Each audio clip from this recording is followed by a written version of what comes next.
on this episode of the Third Gallon Podcast. Take down old records off the shelf. Having defeated the beast of Lake Tancred, we had what was advertised as a boss fight. Dunked on your frog. Just destroyed it. the intrepid adventurers plan their next move. Well, that was underwhelming. Time to get the ice and then head back. I gotta get paid. And run into an old friend. Oh, it's been a while. He is like giddy with excitement. INF pulls off the eye patch, get a better look, and puts it back on. Get ready for a reunion. That is the role-playing equivalent of that Sea of Thieves video. Captain! Now.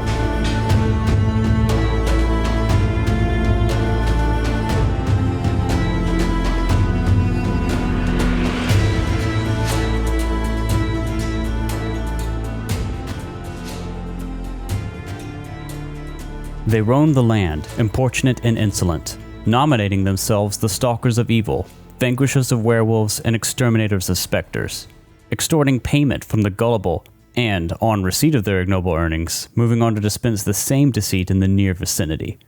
The easiest access they find at cottages of honest, simple, unwitting peasants who readily ascribe all misfortunes and ill events to spells, unnatural creatures, and monsters, the doings of wind sprites or evil spirits. Instead of praying to the gods, instead of bearing rich offerings to the temple, such a simpleton is ready to give his last penny to the base witcher, believing the witcher, the godless changeling, will turn around his fate and save him from misfortune. Anonymous, Monstrum, or Description of the Witcher. An excerpt from Blood of Elves by Andrzej Sapkowski.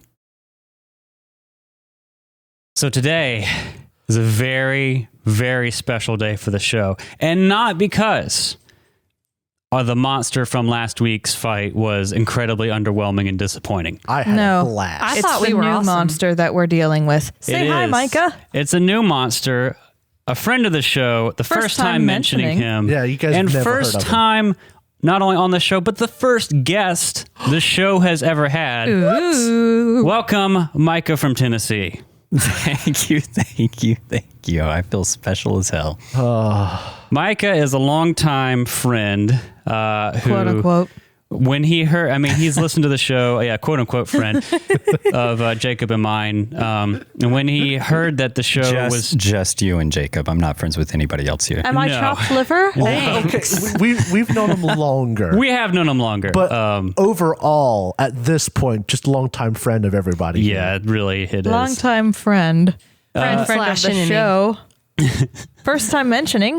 But basically, whenever he listened to the show, I assume you listen to the show. Well, Yeah, of course. Our number one fan. your He number leaves one us fan. bad reviews on Apple. Yeah, just to make sure that we do better. Yep. He heard that we were playing the Witcher RPG and basically more or less informed me that he bought the microphone that we use. Hang on. All right. Now I'm being accused of another thing. I've been accused of a lot of things on this show, actually. I don't know what you're talking about. I don't know Lots what of You have things. been rightfully Lots of things. accused. It's just nonsense. Possibly.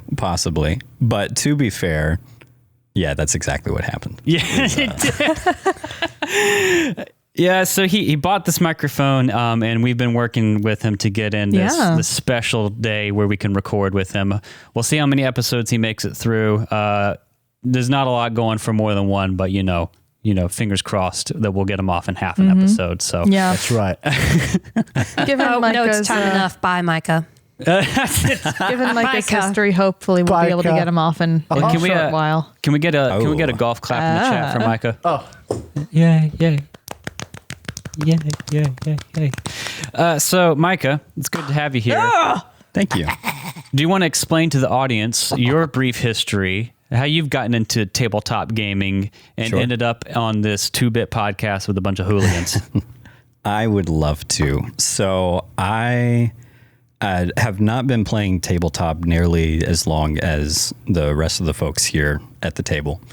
I started playing D&D 5th edition in, I believe, 2017. So I'm a late bloomer. Wow. That's not Yeah. that bad. That's only about 2 years after we started, I think. So, Yeah. So played with a lot of friends that are local to me here in Tennessee. And Timbuktu. then, Wait. in Timbuktu, You Tennessee. have other friends than us? I know. We were talking feel about other friends, but Can we, hold on. actually. Can we have him on the podcast? I'll allow it. Okay. No, yeah. Go ahead, Micah.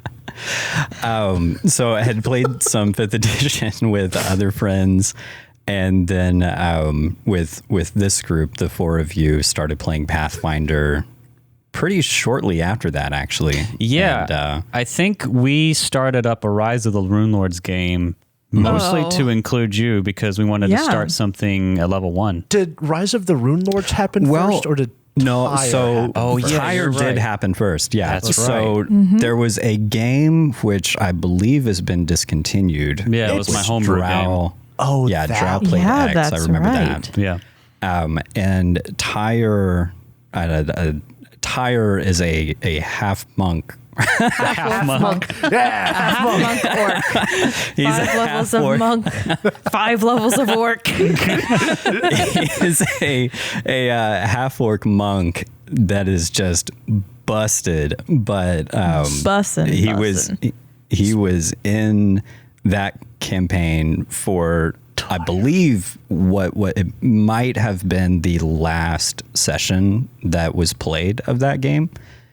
I don't think it was the Possibly last not, session. but I believe it was close to the end at the very least. It was. I don't think it was the last session. It was one of the last Was this adventure arcs that we did. Your homebrew right? game? Yeah. Was There it were at least 4 more sessions. was it the empty Oh, okay. college? Was that where he was? No, it was the setup to the. It was one of the things like right before then that Okay. arc because that was like 4 sessions or so. But anyway, yeah. Continue, Micah. Yeah.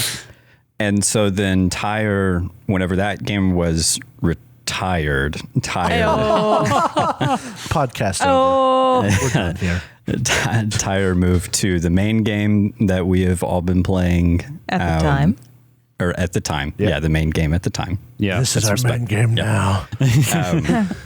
And just got super busted is a pain in the ass for Jacob most of the He time. hates him. I cannot balance Can it. just takes a bunch of hits every round because of flurry of blows, and he's my baby boy. I'm going to I love him hurt very that much. Man. I You've always already hurt that man. I'm going to hurt You him already hurt that more. man. an anecdote about Tyre that I always love to come back to is so Tyre had a lot of buffs because I think when you started playing Tyre and this was Jacob's 10th homebrew or game. 11th level. Yeah, it was around Yeah. 10th or 11th level. So when you bring a character into any game at that point, you can really specialize. And then we had, I think, what we called the 45-point buy in that game Yeah. because of how it So started Our out. highest person was a 90-point buy, Yeah. slightly over. Because of the D6 Okay. rolls. So So, we settled on yeah.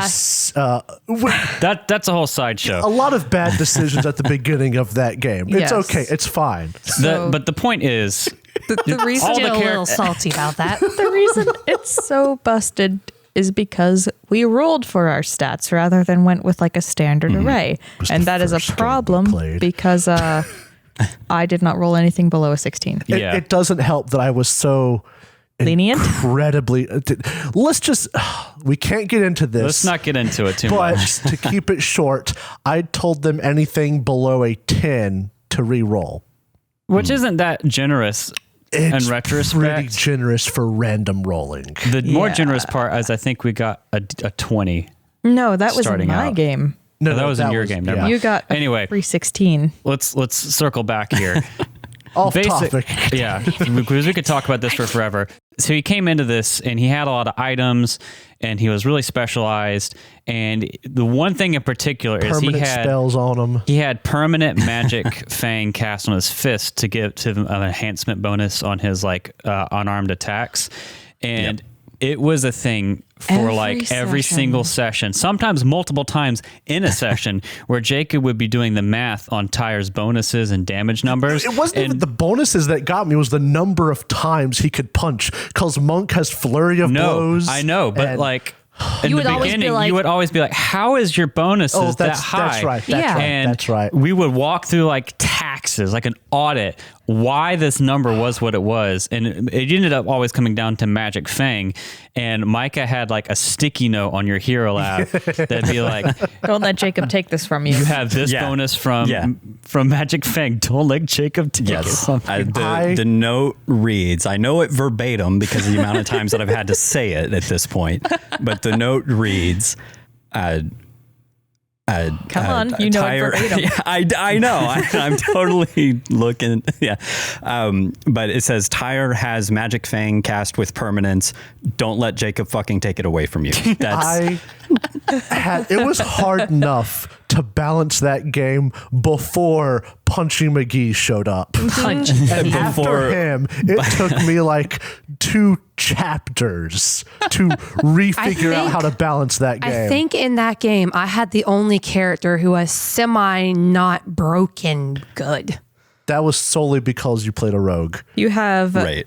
Yeah. Thanks. Way to boost my self-esteem right before the podcast, Jacob. There was I'm no just saying, insult there, but the only reason you weren't broken is because you had a rogue. Whenever and you rogue changed, is a weaker class. Yeah. whenever you changed your character from a rogue to a slayer, then the he was power level equivalent. crept up significantly. It's Then okay. he was equivalent. I figured out my new way of balancing that game, and that is if they die, they die. Spoken like a true if GM. they die, they die. But Micah, It must be nice. we played a lot of games together, and Micah has created some of the most memorable characters. We don't have time nearly To go through all of them. There was in our Reign of Winter game, you played like a gnome blood rager who dual wielded, and believes he's a genie. Yeah, because he basically our way to let you come into that But game he is a intermittently genie. was He to is a just let you genie. live in a pocket dimension. So you basically were like a Pokemon player. Then it was, Yeah. was it time traveling cowboy, dimension traveling cowboy? That's what I was getting to. My favorite yeah. character was the one that you didn't make for Rise of the Rune Lords initially, but made about. Oh, God. I think it was around level 2 because in my home games we have a rule that if you don't like your character, something about them, when you get to level 2 before you like commit to the level up, you can go back and change whatever, even if you want to replace the character, because Wholesale. yeah, after that obviously replacing a character is a bit more involved, but at that point it's like, I want you to be locked in because you can at level 1 not really know what you're getting into. And Micah, this was like one of your first or second times playing a Pathfinder campaign, and you had made a ranger. You want to tell us about the character Yes. you had and what you replaced him with in that game? Yes, I'll be as brief as possible on this, but the character that I initially created his name was Rydell Genra, I believe, and he was an elf ranger. And How did you forget? The thing that is frequently repeated by the group, that is frequently quoted from Rydell is Brother's dead. Your brother's dead. Yeah. Your brother's dead. Because he had horrible people skills, and there was an instance in which An NPC's We actively brother killed died. an NPC's brother. We actively killed an NPC's brother. And He was fighting us. Rydell. No. Remember, Yes. the NPC killed. It was We The, saved the him. brother died. It was regardless of brother the died. It was specifics. fine, yeah. The brother Yeah. died. Yes, and so Rydell, wanting to make sure that he got his words right before telling the NPC, went around in the tavern and told every single person in Your the brother is tavern, dead. Your brother's dead. Your brother's dead. Your I brother's think dead. Your brother shouted it is through dead. the town as well. Yeah, running. oh my god. So, but whenever Rydell was replaced, because I found that I absolutely hated playing the Ranger class. Ooh, shades of 5e. But for real, he was replaced with who is possibly my favorite character that I have made. Yeah. And Yeah. his name is Silas Bullet Tooth McMurray Smith. You forgot Tickles. Oh yeah, you're right. Because he has 2 middle names. Silas Bullettooth Tickles McMurray. Yeah, you're right. You're right. But he is by far my favorite character. One, because he's a cowboy, and I am absolutely in love with Westerns. No funky little cowboy. I know. No, not at all. I never would have guessed. I love Westerns. I won't spend the next 10 hours talking about why I love them, but I love them a lot. They're really great. And so I grew up on a ranch as well. So it's just being a cowboy is just in my blood. Plus, I think So here's the thing about Wait, I thought you said you weren't going to Silas. go into why you love Westerns.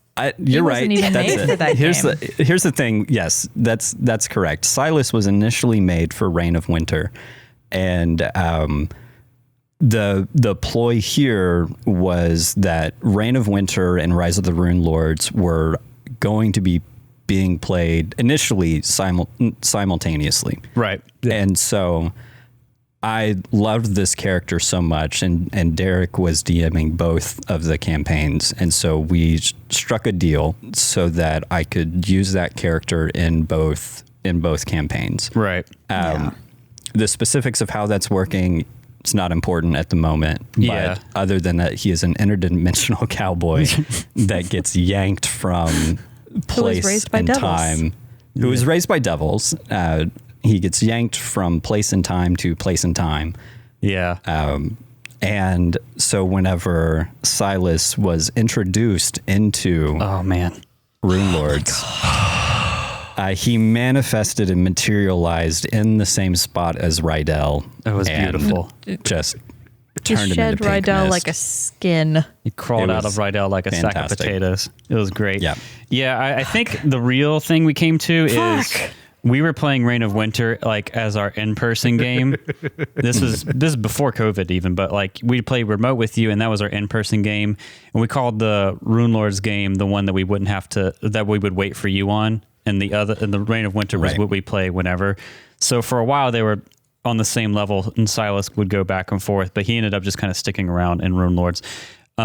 Another thing, I don't know if we mentioned it explicitly, but he's a gunslinger, and I think you had Yes. played around with Gunslinger in 5e, but you got to play like the OG, Pathfinder Gunslinger that kind of, if I'm not mistaken, inspired the 5e one.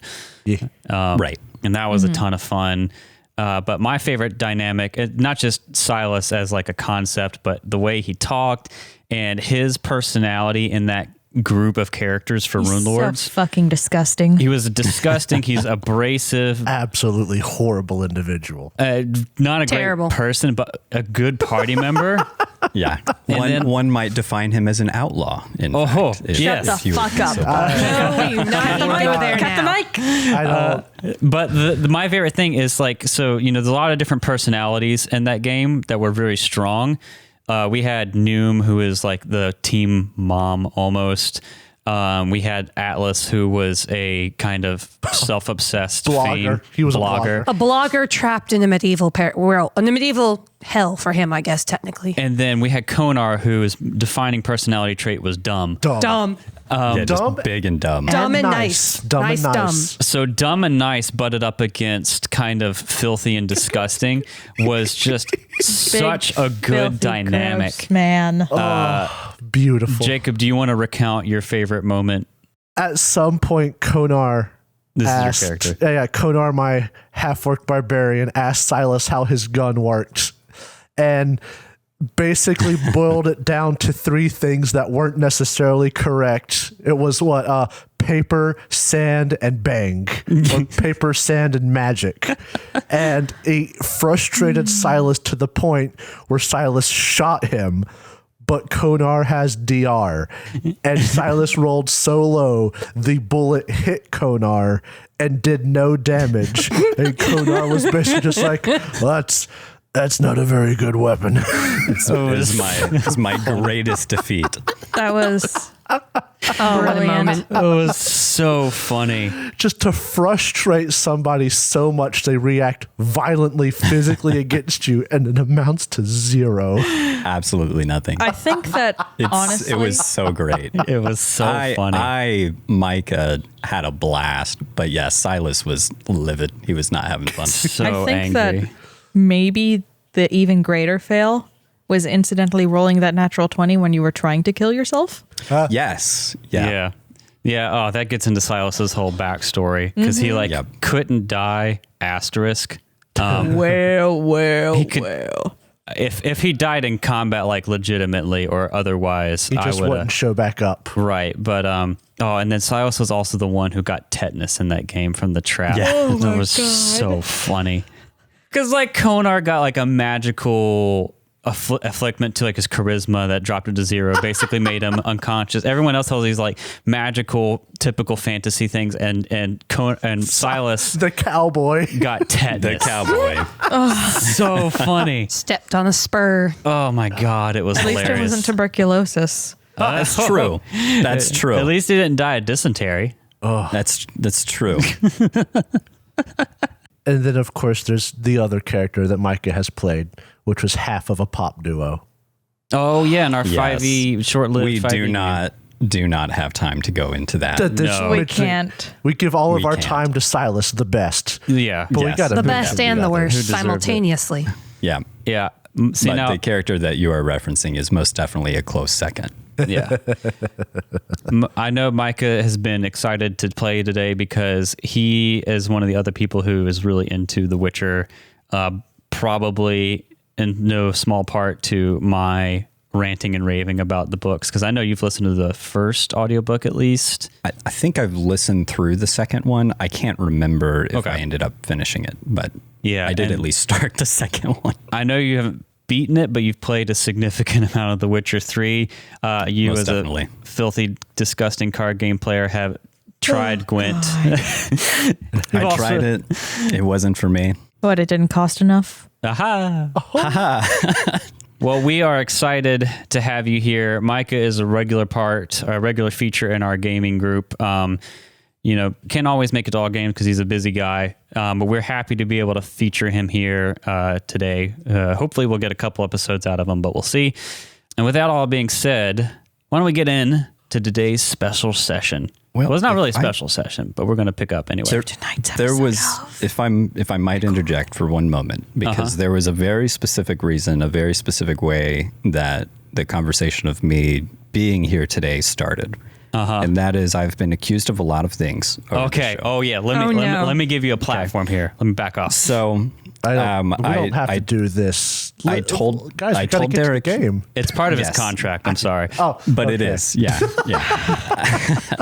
I told Derek that I wanted to go through and catalog all of the things that I had been accused of from season 1. Here we go. No. I did not do that. What do you mean? That would This have is the taken first time we've ever some- mentioned you, Micah. Yeah, first time mentioned. It I is don't a even know who you catch-22, are. isn't it? Yeah. So I didn't do that. Instead, I've cataloged the things that I've been accused of so far in season 2. Oh dear. Which is a surprising amount considering at the time that we're recording this, there are only 4 episodes that have been released for me to be accused of things. I don't know what you're talking about. So I will address one major thing from the nonsense. first season because it came up much more often than I was comfortable with. Oh dear. And that's that I'm apparently just a horny bastard. Yeah.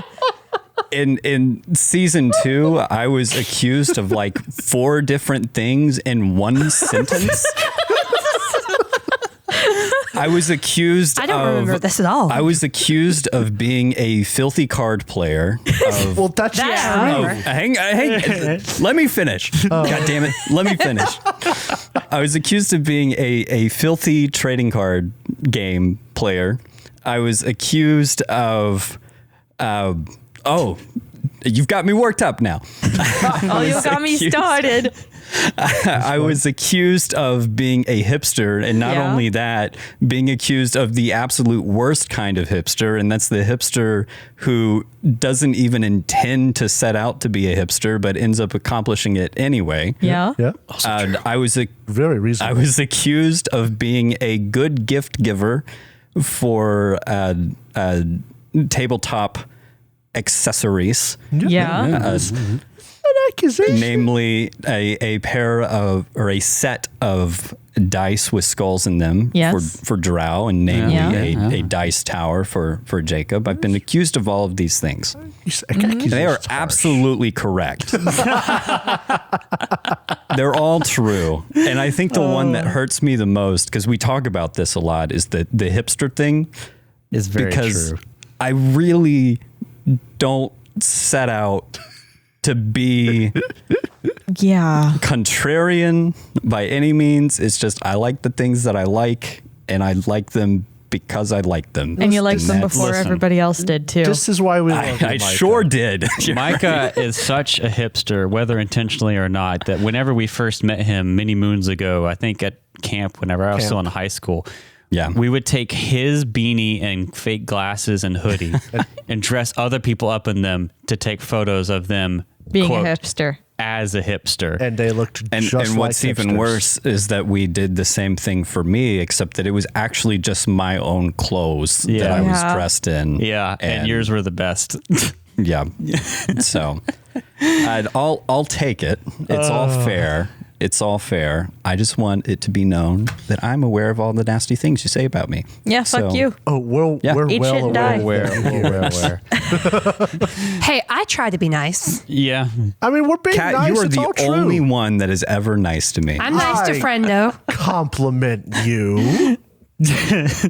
That's a very guarded statement. If I started being nice, you'd accuse me of being fake. That's true. Accurate. Oh, man. Well, now that you've had your platform to defend yourself, now that the Yeah, court it's of time to public tear you down, bitch. opinion has been properly informed in this congressional hearing, why don't we jump into today's session? Find you guilty. Long ago, the worlds collided in a cataclysm known as the conjunction of the spheres. Chaos filled the world as vampires, ghouls, trolls, humans, and other monsters poured into the world. The Witchers, mutated by magic and alchemy, were created by human mages to stem the tide. Hundreds of years later, monsters are rare, but evil remains. As war ravages the northern kingdoms, dangerous monsters lurk without and within in the world of the Witcher. So before we get into the recap, let's go ahead and do XP. Micah, you don't have to worry about this because we handled it off air. So because you guys fought the COVID beast and defeated it so soundly, I'm going to give you all 9? I'm going to give you all 8 instead of this normal 6. Now, 8 is usually categorized as save the entire party. But again, we've mentioned that we are doing a little bit more accelerated XP just for the sake of the show. And I feel like getting 2 more per each of you for how thoroughly you trashed my monster is Taking appropriate. literally only 1 point of damage across the team, might I add. That it does do some. It would count as something that blew the GM's mind. However, I am knocking off a point for all of you for the notorious nothing that you did in episode 5. That is reasonable. Uncalled for. Okay, it's not our fault that you were tipsy. I don't know, man. I edited that episode. You told us wrong, and I have the proof. Oh, really? Yes. Okay, that doesn't shock me. Yeah, so give me another point. Sick I'm taking it. burns. I'm taking it, and you're not I going to was stop me. I was honestly joking. I was going to give you 8 anyway, Fuck you. but I wanted to sound condescending, so I made that up. Yeah, well, now you've got egg on your face. Well, I like eggs, so that's not really a big deal. Go for a nice omelet. Really nice. Thrice a day at least. Structumimus won't settle for the dregs. So I know a lot of you got things you're working towards. Maybe you're banking. We want to go around the table here real quick with the 3 of you guys and see what you're looking at doing. I just spent 4 points getting 2 more into spellcasting because I have a low to hit. Yeah, and spellcasting every little bit's going to help for you. Yep. Jacob, what are you looking about doing with Nug? I spent 6 points to get to my second of my rightmost profession skill tree. Okay. And I popped 2 points into that as well. And I'm debating between stealth for my last 2 points or just a point into spellcasting. Oh, don't you know doors are silent on their feet there? Yes, sir. That's right. It's because we small, we might be bulky, but we short and we go under people's notice quite a bit. So you hit the second skill in your skill tree. What does that look like for you? Zweihander. By spending 10 stamina and rolling Zweihander -3 against an opponent's defense, a man-at-arms can make one attack which does double damage and has armor piercing. Ooh. If the weapon already has armor piercing, it gains improved armor piercing, which does an additional 3d6 of damage. So basically, it's a strong attack, but rather than rolling my swordsmanship, I roll Zweihander and also get armor piercing on it. That's pretty good. Nice. That's pretty good. Which, if I get that high enough, would actually be a better roll than my actual swordsmanship, solely because my armor bumps my reflex down by 1, but not my body. Oh, because it's My a body skill Yes. instead of a reflex skill. Yes. Interesting. Kat, what are you looking about doing? Well, I believe you have to spend as many as you have, right? Yes. So, like, if I have a level 4, I have to spend 4 points to get it up to 5. Correct. Well, I did that for my improviser, so now I can get into the second level and start working on my silver coating I've been wanting to get to so badly. Okay. Yeah, So you can put points in that today, it looks like. Yes, because I still have 5 points left. So you could put, what is that? I think you could get up to 3, right? I'm probably not going to spend all of it. I'm going to Okay. spend 1 to get it to 1 and another 1 to get it to 2. Isn't that how it works? That's what I did with my Right. Zweihander. Because I also wanted to bank up just a little bit to up a couple of my other skills later. Gotcha. So yeah, I've got the ability to silver coat a weapon now. Take that, DM. Yeah. GM. I whatever gotta you're say, called. Take that, Gim. I gotta say, I really like the way leveling skills works in this game. I know it costs a lot to really get something up high, but like I feel like that's appropriate. Like it's diminishing returns almost if you really want to pump up a skill. In a game like Pathfinder, I know in D&D you have proficiency, so skills work differently. In Pathfinder, you have, skill points you spend every level. And so you kind of there's a handful of skills that you end up putting one in like every single level. And so by, 10, you have plus 10 and then all these other bonuses, and it's this massive number, but it's not necessarily a massive investment. So like if you wanted to start dumping a lot of skill points into something in Pathfinder, it doesn't cost nearly as much as getting a skill really high in this game. You know what I mean? Like you really have to earn every little bonus in this game. And that makes sense because it's easier to learn a skill at the beginning, and then to become a master of it becomes progressively more and more difficult and takes more time. Anyway, me just fawning over the design in this game a little bit. All right, so we all got our skill points spent. Let me double check. There's no... The game never tells you that you can't put points in any of the skills, right? What do you mean? Like, I don't know, let's say I wanted to put a point in hex weaving as a men-at-arms. Hey, yo. I can do that. There's no against that, right? I'm just curious. Yeah, there's nothing that says you couldn't do it. You just wouldn't be able to use it because it also uses vigor, I Yes, believe. you're So, absolutely correct. so you could technically do it, but it wouldn't be useful to you. I know. Okay. I was just asking. I think if you wanted to learn to do magic stuff, that's something we can work out, like DM to player. Well, I didn't say that. I'm just asking. And that might even be possible in the books. I know in episode 5, we talked about multiclassing. So, yeah, I don't know. We could figure that out. You're also going to peek behind the screen here. You do have some downtime coming up. I'm not sure if it's going to be in this episode or the next, but it is coming up, and you could spend that to do some sort of like narrative things outside of the immediate like game to learn magic stuff if you wanted. Okay, all right. All right, but if everyone's done, why don't we do some recapping and get into the game for today? If we remember right, last time we sat down to play, we had what was advertised as a boss fight. You had come to this ice cutting village. Crushed it. Dunked on your frog. Just destroyed it. You'd come to this ice cutting village decimated. to figure out why the ice stopped being delivered, and things quickly got more complicated than they initially seemed. As in, you thought this was just this monster terrorizing everything, and it ended up being a curse and a cursed house that wasn't really connected to it a ton, but held up your attention while I tipsily GM'd you through everything. Yep. And you set up, you prepared, and you started fighting this giant frog, or as we called it, the COVID beast. Or the frog hemoth. Frog giant, parentheses, COVID. No, parentheses, ice. It was- COVID beast was separate than frog giant, parentheses, ice. All right. But you set up to fight it. You set up a fun little trap.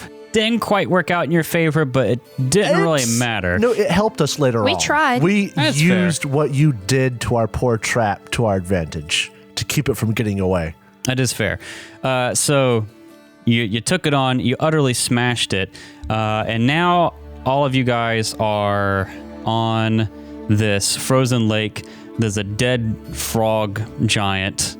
We're just going to call it that. That is not what this thing is called. What's it called? Properly, it is known as the Beast of Lake Tancred.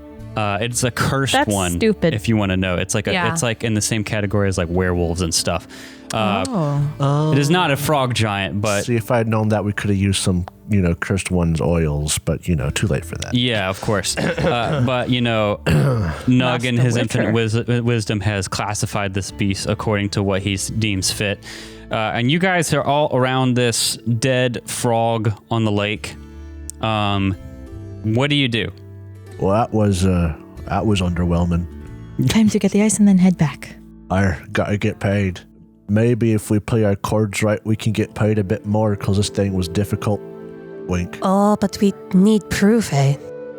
So you guys are sitting there. You're looking at this steaming carcass of frog guts. I swear, if you introduce another character by having it crawl out of the body of We another can't do being, this again. I quit. I see where you're going. I see the bill. You say steaming guts. I'm ready. Man, You've riled up Jacob. As much as I would love to have this character emerge from the frog's guts as another interdimensional being, Damn it, we that is can't not do what this again. happens. Okay. You see, riding from across the lakeside Yo! up to you guys on a horse, a figure in the distance. We're breaking the Witcher music here for a little bit to appease a few fan. Micah, Hey, fan. why don't you describe your character as he rides up? This puts a whole nother tone on it, doesn't it? A little bit. Oh, please make him yeehaw. Please do your yeehaw voice. So what do they see? So what they see is a hulking mass of a man balancing not that great on a jet black horse. As he gets closer, you notice that his hair is bright red and is braided in these thick braids that come down and touch his back and his shoulders. And I'm talking like thick braids, like real thick braids, like dwarven braids, thick braids. Hey. Like thick as your arm thick. Thick as your arm thick. Ooh. And these beautiful mutton chops on the side of his face. As he continues to get closer and you see more about him, you notice that he is wearing a vest, and on his vest are these rectangular pockets that stick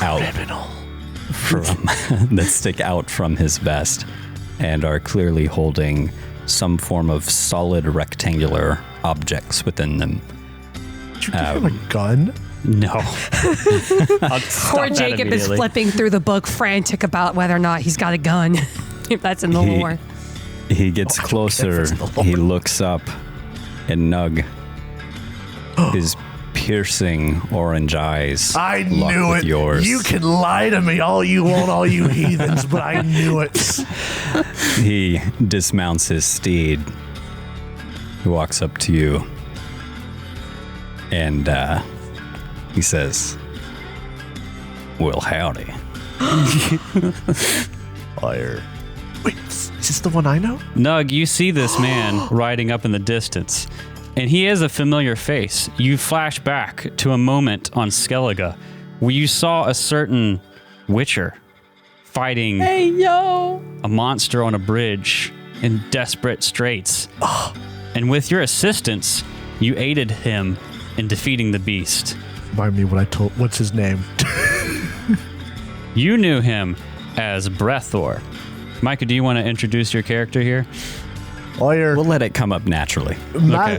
Master Witcher Brethor. Oh wait, I got. Oh it's hard no, to you do lost this your excited. voice. Lawyer, Master Witcher Brethor, is that you?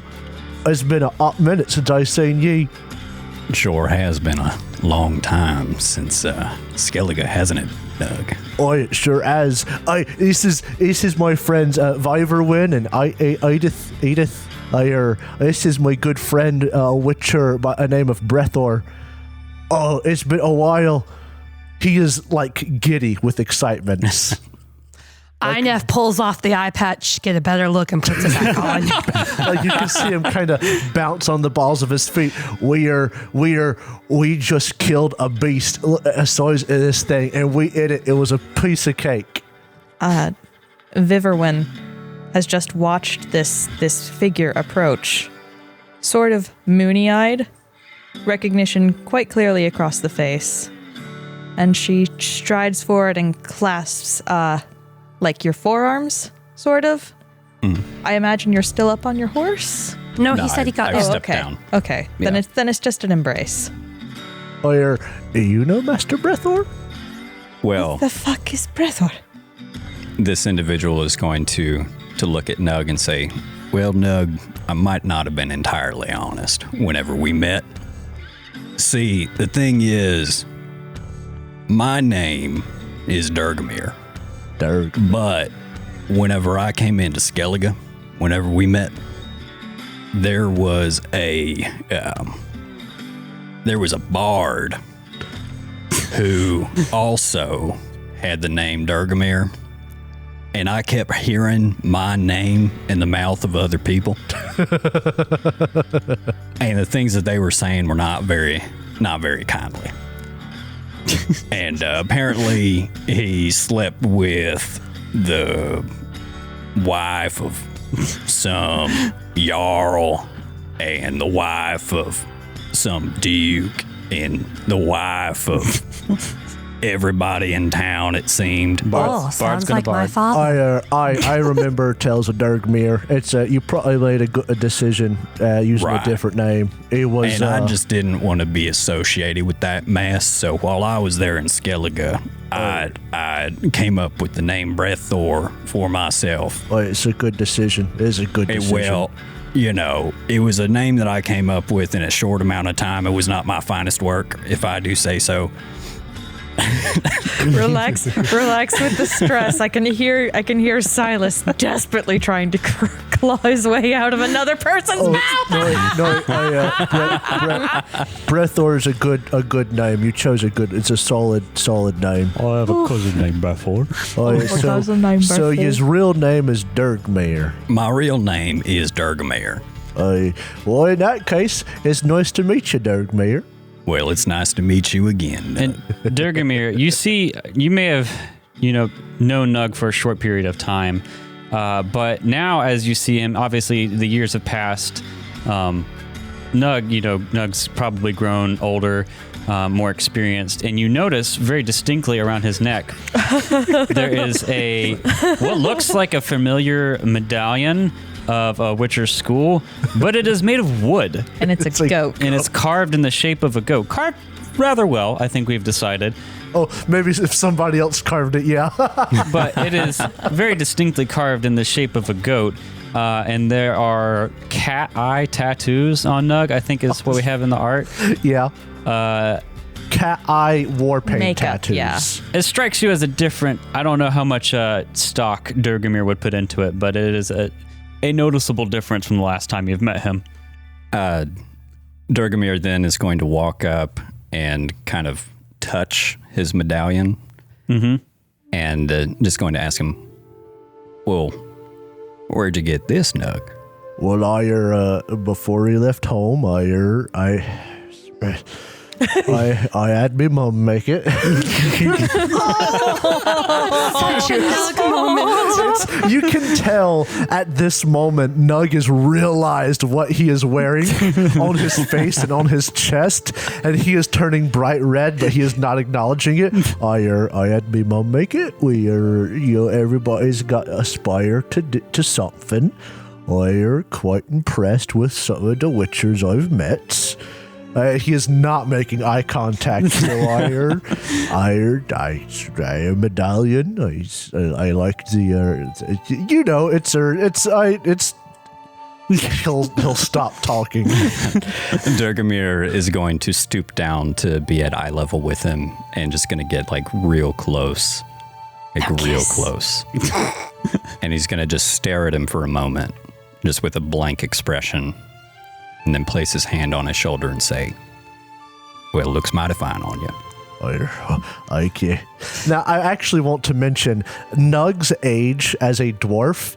Technically speaking, because I have him living with a human family and some other stuff, he was adopted by them. Nug is barely at the age of maturity. He's actually just Really beneath young? it. He's like a little teenager. He is, for all intents and purposes, just a really buff teenager.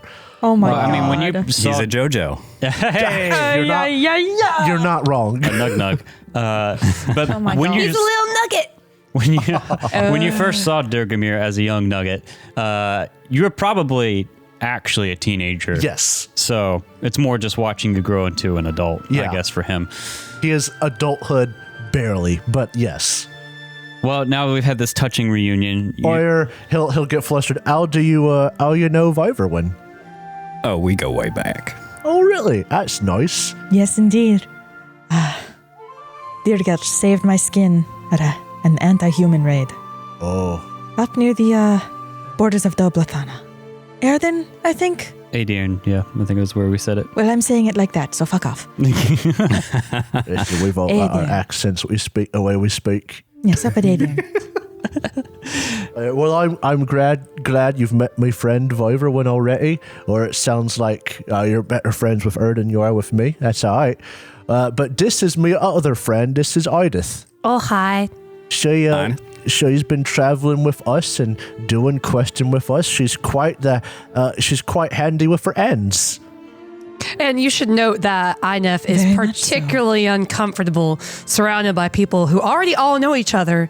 And she's like, I don't know what to say is going on in her head.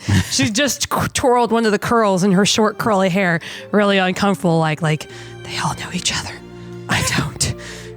To be fair, I mean, obviously, we don't get the chance to play this out, but We've probably spent more time together than... yeah, almost certainly all the three of Yeah. you have spent more time together as a unit than either of you have, either Nug or Viverwin have spent with Durgamir. Oh, no, that's just her awkward, overly politeness doesn't know how to react thing. Mm-hmm. Awkwardly polite. Yeah. Durgamir will mosey on over to Ineth in that case and extend a hand for a handshake. And Inef gives him one of the full arm handshake with her big buff arms. Nice firm handshake. You probably got a bit of soot stuck on you now from her hands. Nice. Well, that is a mighty fine grip you got there, Ineth. I'm Oh, Durgamir. thank you. Very nice to meet you. Inef of Lochran. A Lochran. Yeah, that's Inef's name. Very nice. Now that you guys we've all been reacquainted, we've had this touching reunion. Next to the steaming, stinking pile of frog corpse that nothing will climb out of. Thank God. Durgamir, you had been sent here by the self-same sorceresses to follow up on the Warwick issue. They did not trust us. I am appalled. You had been summoned much like these other ones, but you got hung up after a hangover at a certain tavern, arriving a day late. But now that you're here, you see that the monster's already dealt with. I'm kind of sorry to tell you here, Durgamir, but we've already handled this beastie here, and I can only imagine that's why you's out in this area. Before we go on any further, I'm going to drag your token out on the map here for everyone to see. Oh, yeah. Give everyone some art. Scarred as a witcher should be. Oh, it's fantastic. Joe, you outdid yourself. Thank you. Oh, was that a wolf head? Bear. Oh, it's the bear. Oh, that's right. Yes. Okay. But anyway, yeah, you've already dealt with this problem, and what were you going to say to him, Nug? He's just apologized. Like, I only imagine you's out here to fight this beastie, but we've already handled it. Actually, just now you missed a fight. I suppose we's gonna be heading back to the sorceress's lodge. With the ice. With the ice, because that's what they wanted. They really Yes. couldn't care less about a beast except that it interrupted their ice. But hey, we've handled it. Would you like to travel with us for a bit? Well, sure, I don't mind going back with you. Realizing that we're about to immediately go back, Inef quietly puts away her ice fishing pole. We've got to get paid. Oh, but I suppose we're going to be heading to town. I do have a bit of business to handle in this wee village before we head back with the ice. All right, what do you want to do? What's Are you the... going to kick his ass? Remind me the name of the guy who murdered an entire family. Henrik? Yeah, Yeah. Henrik. When we go back, because I imagine we're probably going to talk to old or young Gar. Yeah. Old young Gar. And whenever we do that, Nug will split off and let them talk to old young Gar, and he'll go talk to Henrik. Don't you Okay. think that this teeny tiny little village heard this fight? I mean, Well, you we guys still got to weren't... go back. Yeah, you weren't too far away from it, so it's very likely that they were all watching this That's what I was thinking. go down. Can we take a trophy? Oh, Yes, yeah. we Oh, yeah, should. need That would be proof yeah, to we the need sorceresses that we need more money. Yeah. Not only that, but we need to rate it for parts. Also, yeah, that is very true. And point of order, I'm not sure how much you guys as a party would think about this, but you don't have to tell the sorceresses that you took care of it. You can also loop Durgamir in. Oh, yeah. Well, Durgamir would address that he's an honorable man, and since he was not present whenever the beast was killed, that that naturally they would have no obligation to include him in that. Oh, just go stab it once or twice, eh? Yes. Yeah, go make in sure that it's character, dead. straight up. Just go stab it once or twice. Durgamir will look at Ineth, look at the beast, look at Ineth, look at the beast, shrug, draw his sword, stab it a couple times. She cheers you on. I think that I saw a twitch. Iron's obviously still alive. Oh, look, a finishing Guts blow. laid out on the ground. As you stab Finishing into blow. it, loot falls out of it. Yeah. You get 12 essence of water, which is an alchemy component. Oh, yeah, I'm going to take that if no one else. Do you want it? Do witchers use Listen, alchemy? I don't want to be harsh here, but Margaret's not going to be here for very long. We should keep it. Yeah. You should. Oh, okay. On that note, Micah, you can be assumed to have one each of your oils and potions and not have to craft them because Dope. that's ridiculous for a one-shot level play. I appreciate you. So 12 essence of water. And you also get a Zoria runestone, which has a 30% chance of freezing an enemy. It's worth 550 crowns. Yeah. And what does freezing do? Now, freezing is like a standard effect in the game. You are not literally frozen in a block of ice, but your whole body is stiff and an icy glaze has formed on your clothes. Until you break the ice, you have a -3 to your speed and a -1 to reflex. You can break free with a DC 16 physique check, which takes 1 action. Oh. Now, the thing about runestones, very familiar if you played The Witcher 3. They're like an item you can find and put on your weapons. In this game, different weapons have different slots open for enhancements like that. The only catch is once you put a runestone on your weapon, you're locked into it. You can't undo it. But far as I can tell, there's no crafting roll that needs to be done. It's just kind of the flavor is you crush up the runestone and like inscribe it over your Sprinkle it. weapon, and it absorbs the properties. Dash of magic. But obviously we can have something our resident craftswoman extraordinaire Ahem. do, but no crafting roll will be required. Now, I know I said when we picked it up that Nug, it might be interesting to you, but is anyone else interested in this? Durgamir, respectfully, Fuck off. No. Respectfully, I will pass turn. I think you're fine. You have Witcher swords, so This can't be applied to magic hit, right? It's for weapons. Didn't think so. Honestly, I have a crap weapon, so please give it to Nug. Your weapon might not even Yeah. have a slot for it. Okay, so we don't have to do it right now, but we can apply that. Yeah, we have to soon. decide whether we want to sell it or use it. That is true. That is true.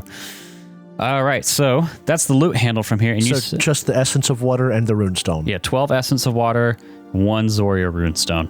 I guess it makes sense that a cursed COVID beast wouldn't have any physical stuff. Yeah, he doesn't. Just lots of magic stuff. He's not walking around with a bunch of cash. He's invested in Not like an runestones. RPG enemy. Yeah, NFTs. yeah. The runestone's an NFT. You can only use it once. Why is it? It's unique to your weapon. Why does it look like a weird monkey?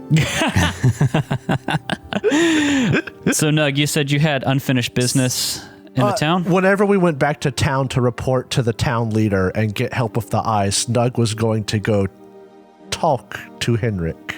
Okay.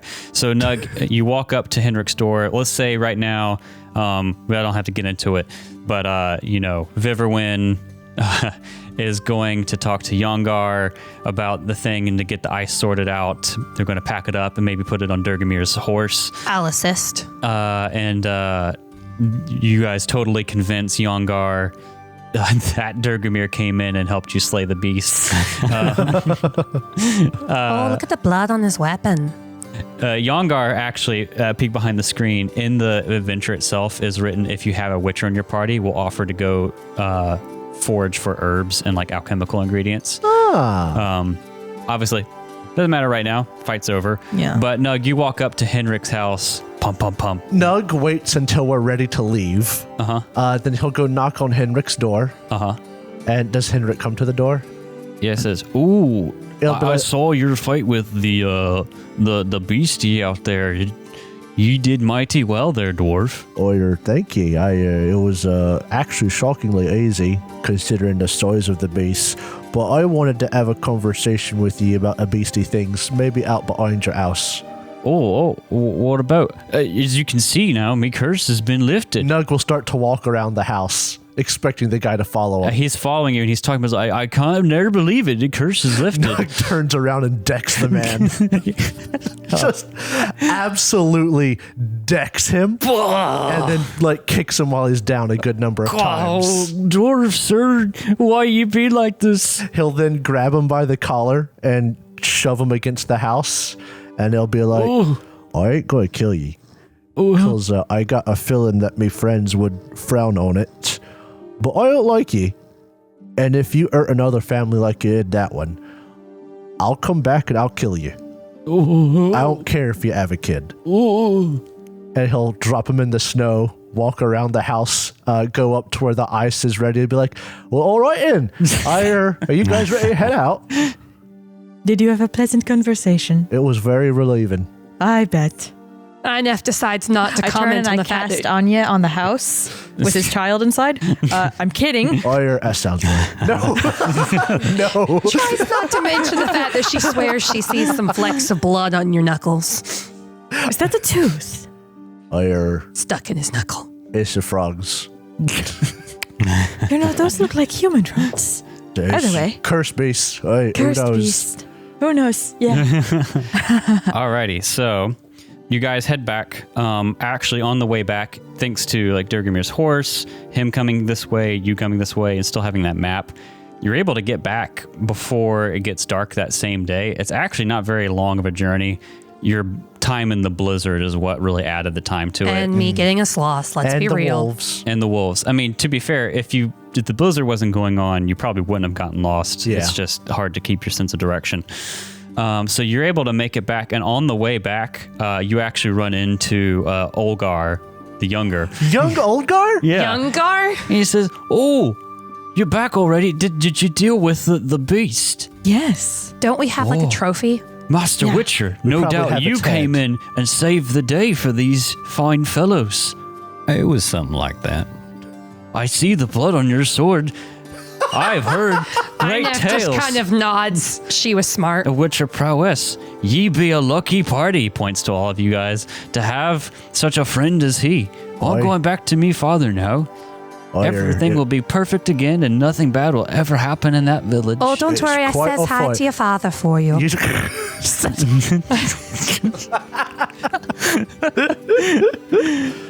Aye. Oh, and before we go, Master Witcher, I feel it my duty to warn you that Louise, sorceress lady, did be talking about ye a lot back at the lodge, house thing. So be ye prepared. Oi, I thinking she wants you to be a part of her sorceress party thing that she's hosting. The food for which, by the way, let me add, is quite delectable. Oi, it sounds like you made quite That's an a big word impression. for a peasant. And Nug will nudge Dergmere. You made quite an impression on him, didn't you? You're I suppose. quite a people person. No.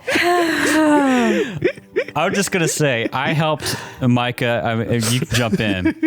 Yeah. We crafted this character, and you saying this man's a people person is the funniest thing. I have no doubt. It is. Could not be further from the truth. You obviously don't know how much of it can come out, but like, man.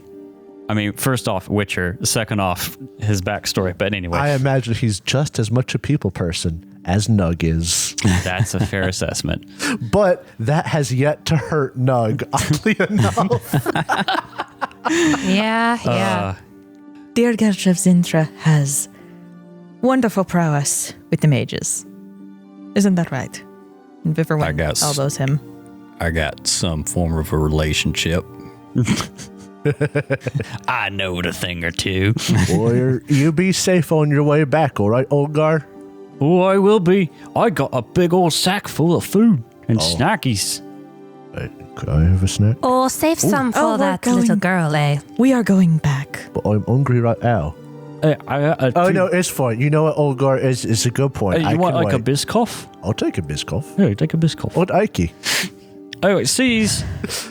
Then you make it back to the High Mountain Society's High Watch Lodge. Picturesque as ever in the snow.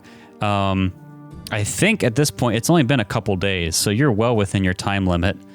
You get up to the door, you put the horse in the stable, get your things settled out.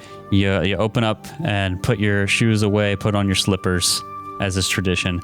I still get it. Slippers are Oh, can't forget the slippers. They're comfortable, Thank the but gods. they ain't practical. Inef is just as uncomfortable with the slippers as If we Frothnug. get into a fight wearing these, we just slip around on the floor. I have been in my boots too goddamn long. There's no traction with these things. There's not supposed to be traction. What happens How if else it's would you an do this? And emergency? Viverwin takes off and slides. You know, Nug's, Nug's eyes go wide. Oh, Deja vu.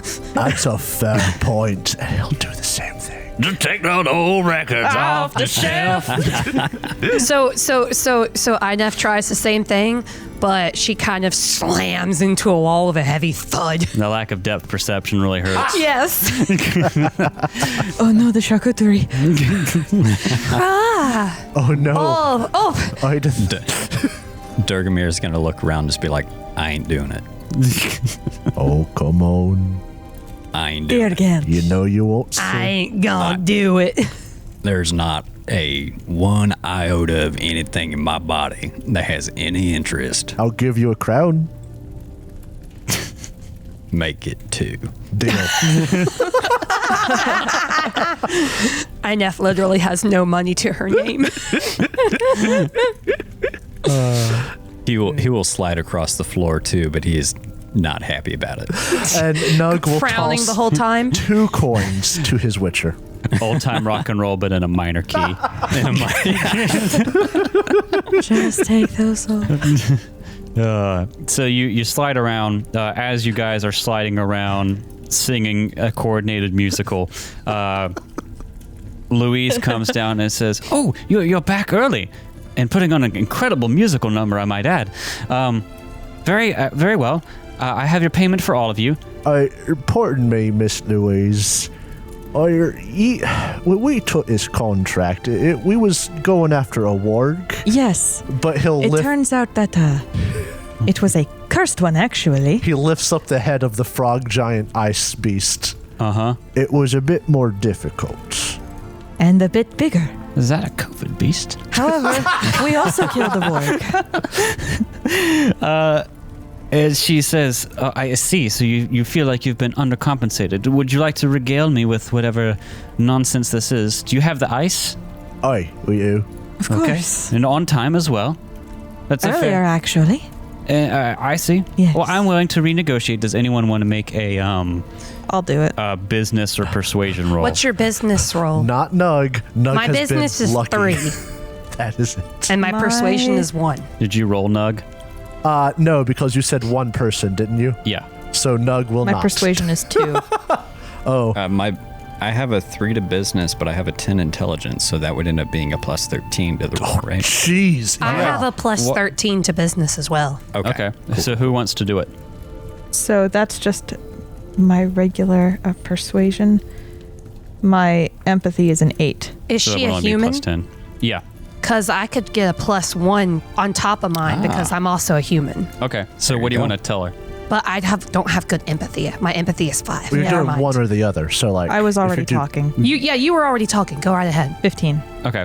So if everyone, you rolled a 15, what do you say?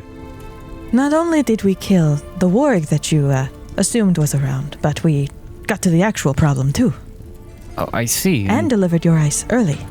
Pray tell, as you make a very convincing argument. What was the problem with this village? This doesn't look like a warg. Looks like some sort of frog giant. Shut up. It was a frog giant ice type. I see. Why did this ice cutting village has been delivering ice to these parts for years? Where did this come from? As you can see, this is a cursed one. Oh, There was a curse. There is no longer a curse. I see. Because we's professionals. Well, then I suppose I can up your pay to 75 Byzant.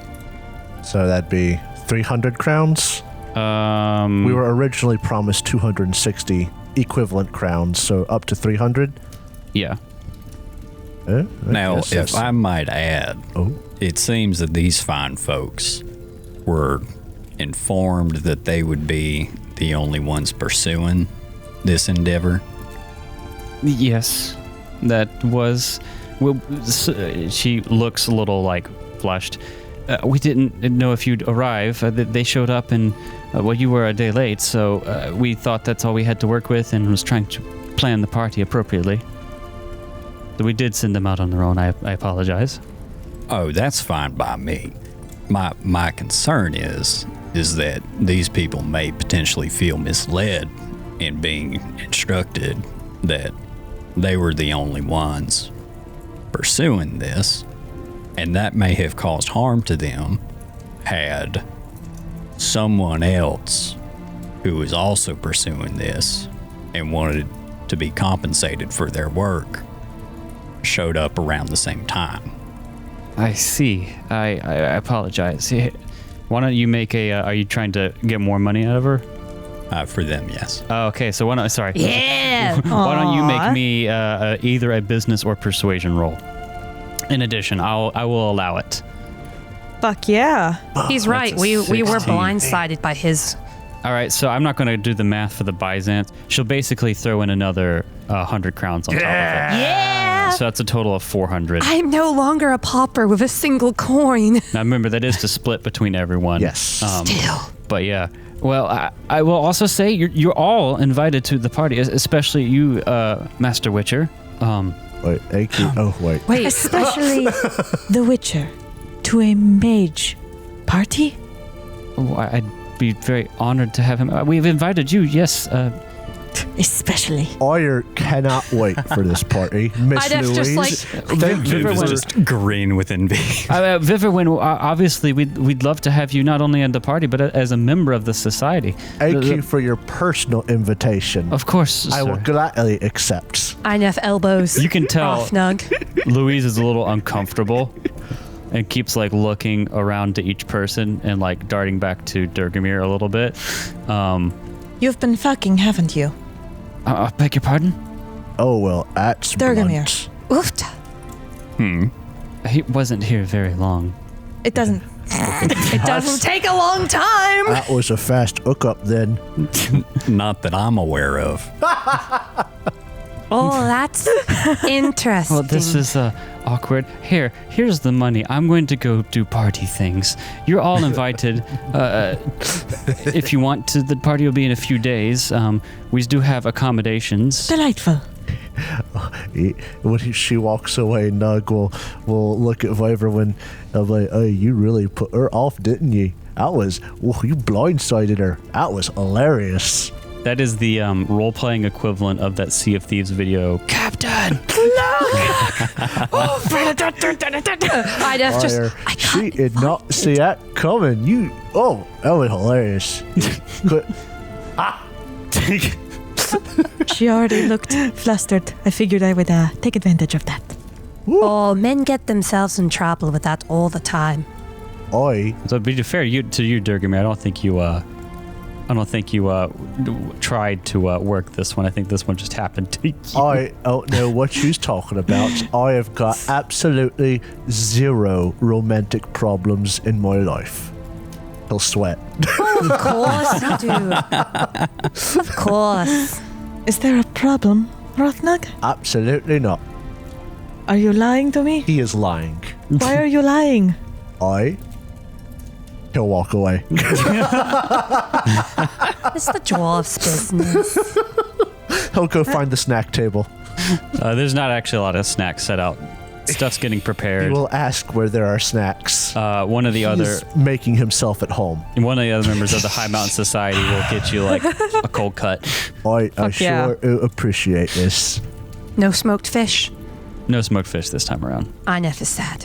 She never got to go ice fishing, and now there's no smoked fish. She is upset. I'm sure that there's a frozen stream around here somewhere. It's not the same. Tries not to look disappointed.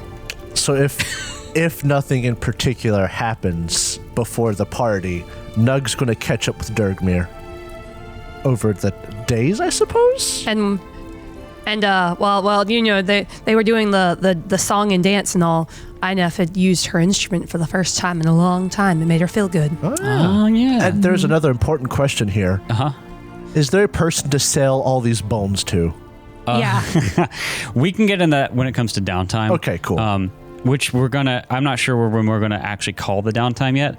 I'll let you know. But downtime is when we're going to be able to sell things, buy things, do any sort of long-term crafting or learning that your characters want to do. But I guess over the course of the next few days, you would technically have some downtime, but We'll just worry with that off air. Right. And you're not super close to society and the party's coming up, so it may not be something convenient to deal with at this current moment. But anyway, over the next few days, you hang out at the lodge, maybe I'll you help set up explore with the party. some of the mountains, you look at the scenery, you catch up with Durgamir, and a I couple other go things. ice fishing, darn it. You make a special trip back to go ice fishing on that lake now that the COVID beast is dead. Leave a slew of fish quietly Right. at Henrik's house Yeah. for Hild. So the party comes up, and we don't have to get into the whole role playing of the party because that could be like a massive amount of time. That could be a whole episode in and of itself. And itself. And I am honestly, as much fun as that would be, I don't have it within me to just do that much luxuriating Just in to roleplay. keep it short, Nug is abrupt, friendly, and way too personable. If Nug just does that, the one thing that Durgamir does do is bang Louise. That's good to know. Louise is very excited to have you at the party. I bet. Because this party for Louise, just kind of back behind the screen, they're trying to like make themselves look more high class, professional, big sorcerer, and having someone like a witcher of any amount of fame there is kind of like a spectacle almost. Yeah. So Days rare, there is. yeah, typical sorceress shenanigans. But yeah, you go to this party. It starts off, you have like these finger foods. Nug loves it. He's just chowing down. Shoving his way into conversations he should not be in. Yeah, you meet a couple of different individuals. There's of note, there is this an older mage, as a guy named Baron Anselberg, and he comes up to Eineth and is like, what's interesting about him is he has a prosthetic, like, clockwork leg. That's fascinating. Anef would be fascinated. Yeah, maybe he doesn't come up to you. Maybe you go up to him, and he's like, "Oh, it's nice to meet you. What's your name?" Oh, I'm Einef. Nice to meet you, Eineth. I see that you're a fine proprietor of the crafting arts. Oh, that I am. You may have read me book on fine mechanical automatons. You have never heard of this man in your life. He goes on at length about his leg, and then you see another character here kind of come and talk to the two of you. It's actually a dwarf. It's the only other dwarf at this party. And he comes up in this conversation, and he's like, "Baron Anselberg, nice to meet you." And then Baron looks at him, and he's like, "Oh, Tomard, you old bastard." And he turns to Eineth. "Oh, I'm Tomard Bresdalt." Tomard, which is a great name, by the way. Yes, it is. Not as good as Timtholomew. No. But few things are. I don't know if other of you want to join into this conversation, but they're talking, and Eineth, maybe you step back from the conversation as they're like catching up, but you hear Baron Anselberg just like kind of overhear him saying about something happening in the Alderwood and Kaidwin. And you start to listen in. Oh, yeah. And She kind of just like steps a little closer. You hear Baron being like, "There's some sort of magical happenings down in the Alderwood and Kaidwin. You know, Tomard, you have family down there." Tomard, the dwarf, is just like, "Oh, yeah, I'm planning to take a caravan trip out there, do some selling, and meet up with some family. What's going on in the Alderwood?" And Baron is like, "You've heard the legend of the Alder Wand, right? The famous lost magical artifact." Elder Wand? Alder Wand. Just like the Cloak of Invisibility? Well, the Philosopher's Stone? The Alderwood is just, there's so many stories of people missing, of magical mishaps, of some people like wandering into this enchanted wood, not coming back, or walking in circles for hours. There's something out there. I'd like to investigate, but I'm not going back that far south in a while. And Tomard is like, "Well, if I see anything while I'm out there, I'll give you a letter or talk to you in person about it, do some investigating. Although I gotta say, I won't want to detour that much without some extra protection." Oh, let me just scooch on in there. Did you say you needed protection? What? Yes, we're doing. If you don't know, I'm Tomard Bresdalt. It's nice to meet you. Shakes hand, really strong grip. Eineth, right? Eineth of Lochran. I run a caravan with a troop of mine. We're called the 5 Under 4 Company. We actually, and part of this event, there has been by this point, there's been like a fundraising auction for the society. I actually donated some of the items for the fundraising auction. I'd like to collect magical curios and other things, but I have family out in Kaidwin that we're planning to see. We have a caravan going out there. We could use some extra protection. Is that something you specialize in? You look imposing enough. Yeah, I know, just kind of like coughs a little bit, muscles.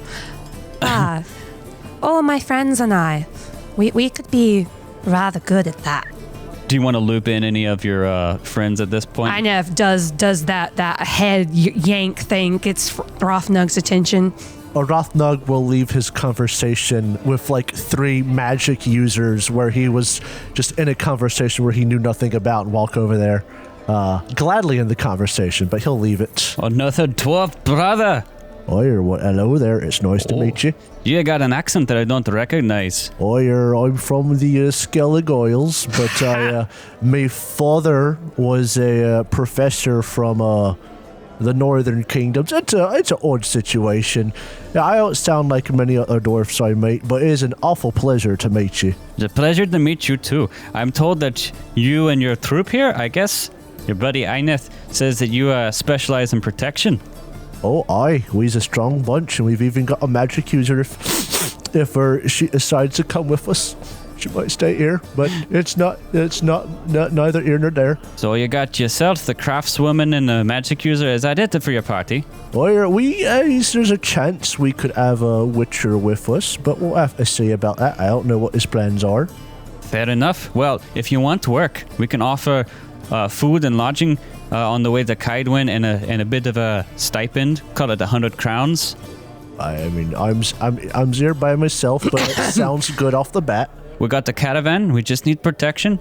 No funny business, all legitimate, but, long enough roads. It'll take about a month to get to Kaidwin. Well, I can tell you, we can get you there, but I don't know about the no funny business.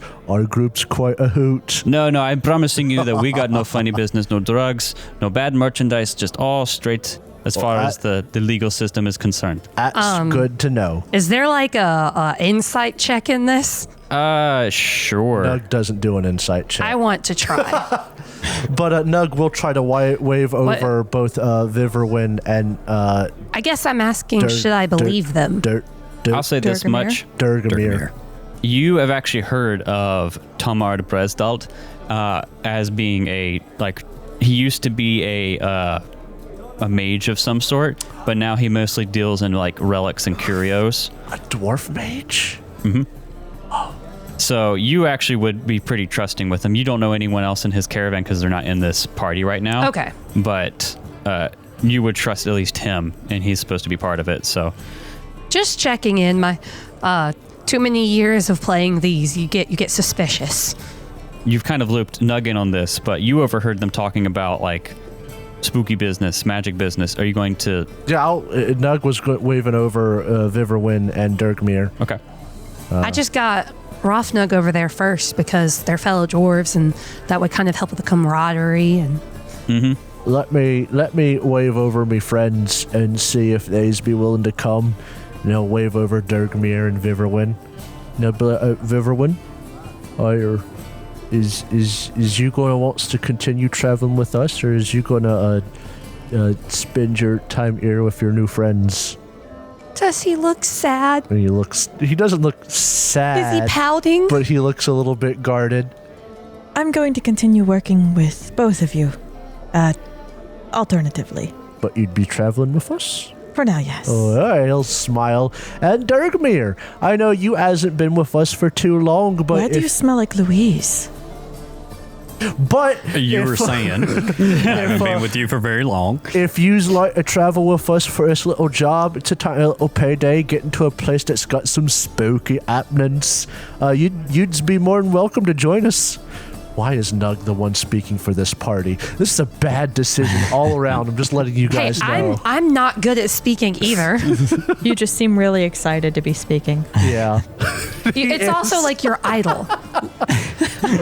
So if you'd like to join us for as long as you can, you'd be more than welcome. Durgamir is going to side-eye Viverwin real quick, just to let her know that he's ignoring her question. A lot has happened since Yigern. Quite a bit. Sure. If there's coin involved, I'm sure I could help. Brilliant. The way it sounded is we's each going to get about 25 crowns just to watch over the caravan as they's traveling, and who knows what we'll find when we get there. I'm thinking a ghost. Yeah, and so you fill them in that the kind of reason that you perked your ears up is this business in the Alderwood. You kind of all agree to it. You get back to the party to whatever extent that it's there.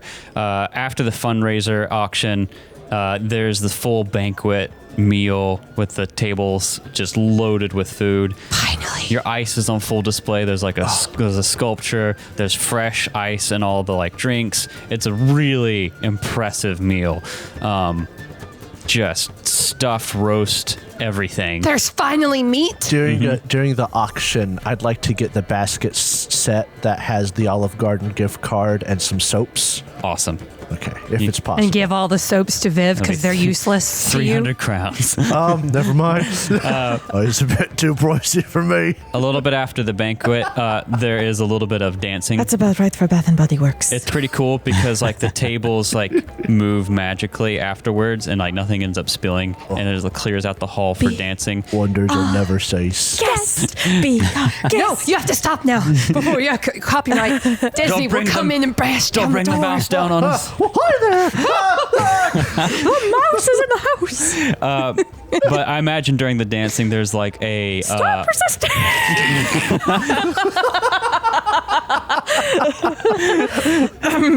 I imagine Cease and desist. Punches. I imagine during the dancing, Durgamir, that you are pawned off between Viverwin and Louise, and maybe the one other unfortunate soul that just didn't realize the heated, pitched battle going on right now. There's a battle? Well, I assume there would be, because Why? Louise invited Durgamir, and that was blindsided, right? So you wouldn't, Viverwin wouldn't. I'm assuming, based off previous conversation, that Louise dancing with Durgamir would pick an eye fight. Fight over Durgamir. Fight over Durgamir. Unless I'm misreading the situation. I don't understand this. Yeah, I think you might be misremembering something else. Unless there's just something I don't know. About View and Viverwin? Viverwin's Yeah. not trying to fuck Durgamir. I know, but you seemed upset that Durgamir was getting flirted with. Durgamir was getting more attention Oh. Yeah. as a witcher. Yeah. Yeah, When- rather than a mage That's- in a mage that's what the- society. Yes. Oh, okay. That's what Viv the is jealousy jealous of was. the Yeah, attention. I see. Viv Nug- wants the prestige. Nug will dance with Louise whether she likes it or not. He's Okay. going to shove his way in there somehow. I was about to say Idef was going to offer to dance with Nug. Imagine Nug the will always- hilarious you picture. thought that it was Louise and Viverwin trying to dance with Durgamir, but really it was It's everybody Durgamir trying to dance with and Nug. Viverwin trying to dance with Louise. Everyone wants to dance with Nug. Yes, Nug dances with everyone that lets him. And on he that is note- very bad at it. Do you want to roll a... Sheesh. There's a performance skill in this game. Would you like to roll that for fun? All for right. Nug? Anyone else can roll it if they feel like Actually, it. I'd like to too. Performance is under what? Empathy. Empathy. Yeah, go ahead and make your rolls. Performance? Why not? Oh, I see it. This is gonna suck. This is going to be Can very I just bad. come out and say that Durgamir is not really dancing as much as he is just standing? Oh, no. No. Holy shit! Nug rolls a 1. Fumbled. He rolled a 9 And on then his roll a fumble 7 to subtract. and got -2 as a total. -2. Oh. Wow. Does he like just fall on his face, or is his dance somehow inappropriate? Dance is just Nug. He's just bad at it, and he dances with everyone. So he does like the He's robot just or something. twerking. You come out to dance with Louise, and Louise, being polite, takes your hand, and you trip and fall on her feet. Yes. And you get up and you keep dancing, and then you go get another partner, and then you trip and And fall you on do their the feet. same thing. By the end of it, Nug is just purple in his face because he keeps falling. But he doesn't stop. How much have you had to drink? I ain't had a lick yet. Are you sure? But you all have a I'm great. having a blast. You all have a great time. Viverwin dance as well. Ineth, did you want to roll? I was gonna see because like I imagine with her background with some bards, she might could dance a little bit. Oh yeah, you yeah. do totally Oh, fine. there you go. Yeah, she does. She's a little rusty. It's been a long time since she's been with her bard family, but she can dance. Perhaps you find a hard time finding a good like dance partner due Because to your I'm height. just taller than everybody else. Right. Me and Viv, we stand out in the crowd. But you had fun at the party. And I'll dance with you. Yes! Girls dance! Girls dance! This is the Sadie Hawkins. Where's my khaki pants? Oh, fuck you. After the party, Tomard leads you Louise. guys. There's nothing better.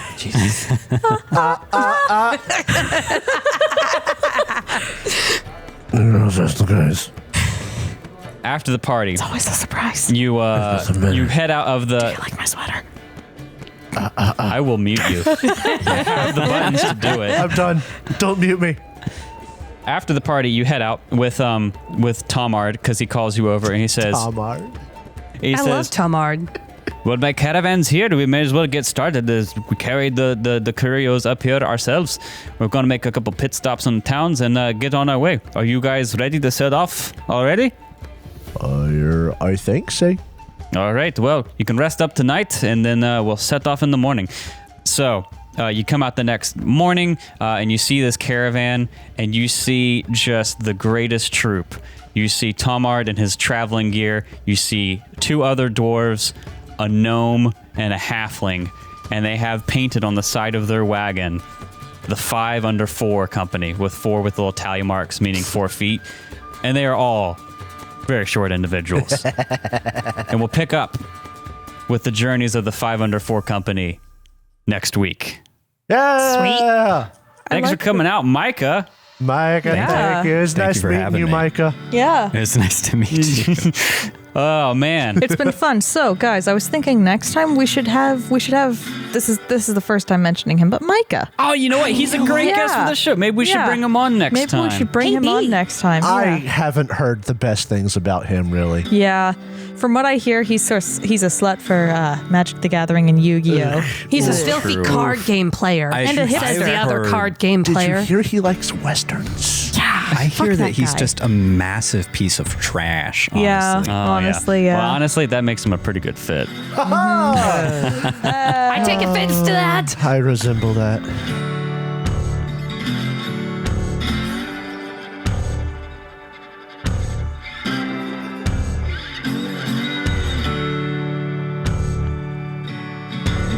Thank you so much for listening to this episode of the Third Gallon Podcast. If you enjoyed it, please consider subscribing, rating, and reviewing us. If you want to see more from us, check out our website, thirdgallon.com, or follow us on Twitter. We are at Third Gallon, that's THIRD Gallon. You can also tweet at us using the hashtag Third Gallon, and we are on Instagram, TikTok, and Facebook with the same handle, at Third Gallon. We also publish a video version of this podcast on YouTube, which you can find on our channel, The Third Gallon. Our ambience for this episode was composed by Michael Ghelfi, and you can find more of his work at youtube.com/Michael Ghelfi Music, and you can support his awesome work at patreon.com/Michael Ghelfi. Our special theme for this week is Desolation by Wastelander, composed by Brendan St. Gelay.